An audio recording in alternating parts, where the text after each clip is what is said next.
With that down, guys, let's move on and talk about this next issue here, shall we? And that is this. You know, the world of Star Wars is a complete mess. Although it's tempered a little bit right now with the fact that Skeleton Crew is out there, and Skeleton Crew, hey, listen, if we're going to bash on Star Wars and Lucasfilm and all that, and we do a lot around here, when things are crappy, you got to give them their flowers when things are going right. Skeleton Crew is a total win. It's a total win. And looking forward to Andor coming out, all that kind of stuff. But one of the things that has been a complete mess is that, you know, Star Wars is a theatrical IP, and we haven't had a movie since 2019. Granted, we've got one coming up with Mandalorian, but that's just a movie version of the TV show. Don't get me wrong, I'm looking forward to it. I am. I'm excited about it, but it's just the extension of the TV show. It's not a true new movie. Anyway, one of the ones that we've been looking forward to is James Mangold, who, by the way, just nominated for Director of the Year by the Directors Guild of America. So congratulations to James Mangold for Complete Unknown. For a Complete Unknown. He's again like one of the best directors out there. Well, he's supposedly supposed to be getting a Star Wars movie going, and it sounds like maybe there is actually movement on it. The folks over at IndieWire are now reporting that according to production listings, James Mangold's film is targeting this year to start shooting. Now they're saying December of 2025, that it's going to be shooting in London.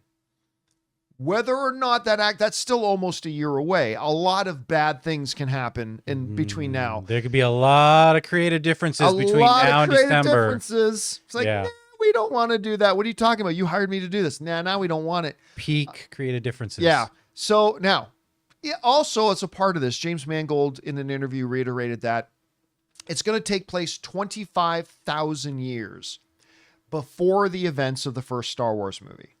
And he talked about one of the things that I have said forever is a big advantage of having that much time separation. So I always says, I don't like prequels unless you put a significant amount of time, because the longer into the past you go, the less your hands are tied creatively. Mm-hmm. You can literally, when you're separated by 25,000 years, you can do anything you want in that movie. Yeah.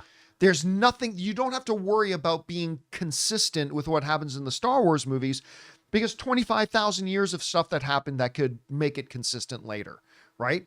So James Mangold talked about that. He said, he specifically said, I love the fact that going that far in the past, I am not going to be creatively handcuffed to anything that happens in the Star Wars universe, because this is 25,000 years in the past.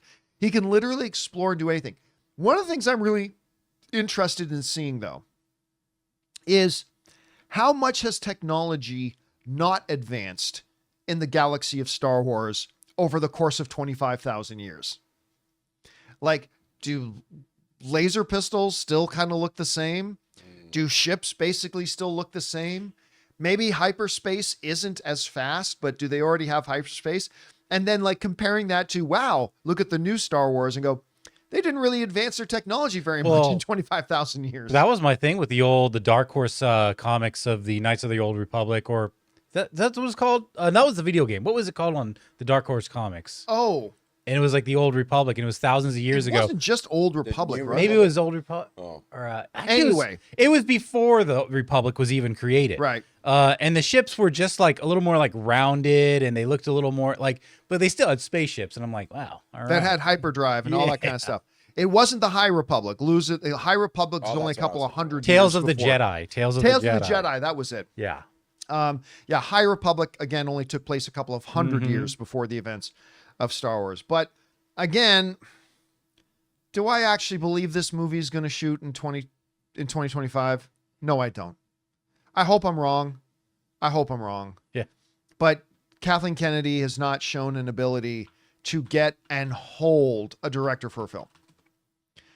So I'm not going to believe that this James Mangold movie, which I'm excited about on its surface, James Mangold, old Republic era. Yeah.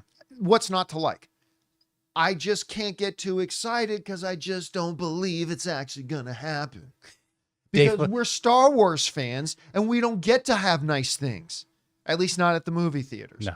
Dave Filoni in this picture, he's like, When do I tell him? Yeah, when do I tell him that, nah, we're replacing you with 5 new Ahsoka movies? Yeah.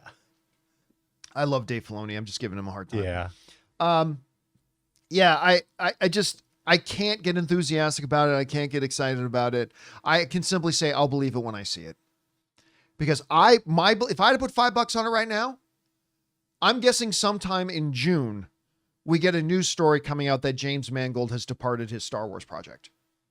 I'm saying June.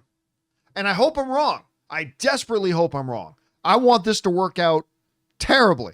I really, really want this to work out.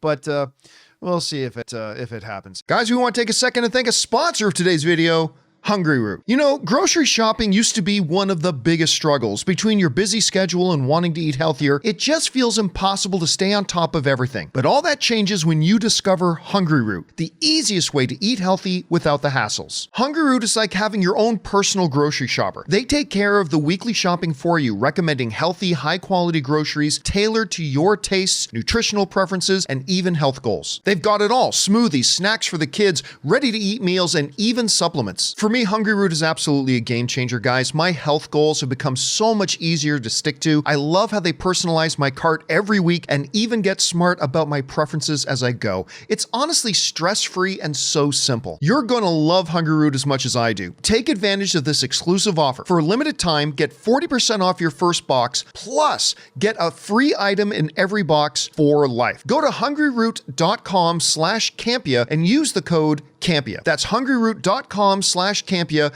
using the code Campea to get 40% off your first box and a free item of your choice for life. hungryroot.com/Campea, code Campea.